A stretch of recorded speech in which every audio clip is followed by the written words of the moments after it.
माह रमजान में 30 दिन के रोजे इंसान के जिस्मानी और रूहानी ताकत को मजबूत बनाते हैं। रोजे हमें भूखा रहने का एहसास तो दिलाते हैं, लेकिन क्या आप जानते हैं कि रोजा जिस्म के लिए कितना फायदेमंद होता है? जी हाँ, ये साइंस से प्रूवन है कि रोजे से जिस्म की अंदरूनी बीमारियों का खात्मा हो जाता है। शुरुआती दिनों में तो रोजा रखने से दिल की धड़कन सुस्त हो जाती है, खून का दबाव कम हो जाता है, नसों में जमाशुदा ग्लूकोज को आजादी मिलती है, जिसकी वजह से शरीर की कमजोरी का एहसास उजागर होने लगता है। जहरीले मादों की सफाई के पहले मरहले के नतीजे में सर दर्द, सर का चकराना, मुंह की बदबू खत्म होती है। फिर तीसरे से 7वें रोजे तक जिस्म की चर्बी टूट फूट का शिकार होती है और पहले मरहले में ग्लूकोज में बदल जाती है।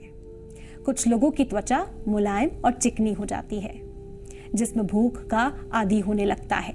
धीरे धीरे ये शुरू होता है और फिर इस तरह साल भर मसरूफ रहने वाला हाजमे का सिस्टम ठीक होने लगता है।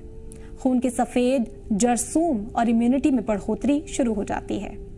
हो सकता है कि रोजदार के फेफड़ों में मामूली तकलीफ हो, इसीलिए जहरीले मादों की सफाई का काम शुरू हो जाता है।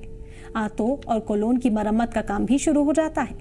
8वें से 15वें रोजे तक रोजदार पहले से ज्यादा चुस्त महसूस करते हैं, दिमागी तौर पर भी चुस्त और हल्का महसूस करते हैं। हो सकता है कि कोई पुरानी चोट या जख्म महसूस होना शुरू हो जाए, इसीलिए कि आपका जिस्म अपने बचाव के लिए पहले से ज्यादा एक्टिव और मजबूत हो चुका होता है।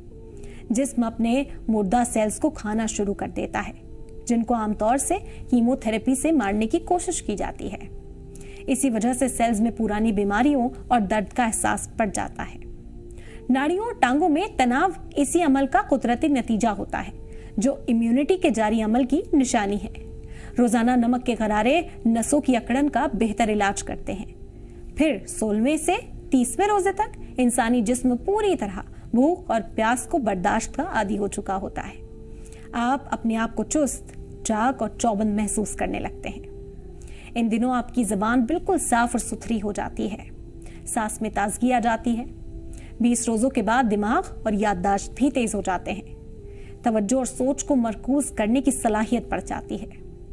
बेशक बदन और रूह तीसरे अशरे की बरकत को भरपूर अंदाज से अदा करने के काबिल हो जाते हैं। तो यही है कुदरत का निजाम कि इसमें इबादत के साथ साथ कैसे दुनियावी फायदे भी शामिल हैं।